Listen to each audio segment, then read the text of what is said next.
வாஷிங்டனில் Lincoln மெமோரியலிருந்து capital building இருக்கிற ஏரியாவுக்கு நடந்து போனால் கிட்டத்தட்ட 1 ஹவர் ஆச்சு. இந்த ஏரியாக்களில் கார் பார்க்கிங் கிடைக்கிறதே ரொம்ப கஷ்டமாக இருக்கும். அதுக்காக தான் எல்லா இடத்துலையுமே இந்த electric bike, cycle, electric scooter அப்படின்னு வச்சுருக்காங்க. நடக்கிறதுக்கு கஷ்டமாக இருக்குது அப்படிங்கிற பட்சத்தில் நாம் இந்த எலக்ட்ரிக் ஸ்கூட்டரை யூஸ் பண்ணிக்கலாம். இந்த வண்டியை அன்லாக் பண்ணுறதுக்கு இதில் போட்டிருக்க QR கோடை ஸ்கேன் பண்ணணும், ஆப்பை டவுன்லோட் பண்ணணும், அதில் கேட்குற 10 கொஸ்டின்ஸ்க்கு ஆன்சர் பண்ணால் மட்டும்தான் இந்த வண்டியை அன்லாக் பண்ண முடியும். இது மாதிரி இந்த வண்டியை பார்க் பண்ணுறதுக்கு கரெக்டான பிளேஸில் கரெக்டான பொசிஷனில் பார்க் பண்ணியிருக்கோமான்னு ஃபோட்டோ எடுக்கணும்.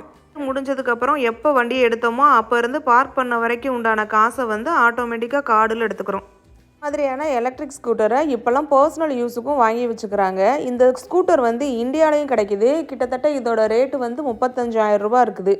இதில் கொடுத்துருக்க பேட்டரியை 4 ஹவர்ஸ் சார்ஜ் போட்டுக்கிட்டோன்னா லோக்கல் ட்ராவலுக்காக யூஸ் பண்ணிக்கலாம். இந்த ஸ்கூட்டர் நீங்கள் இருக்க ஏரியாவில் கிடைக்குதா?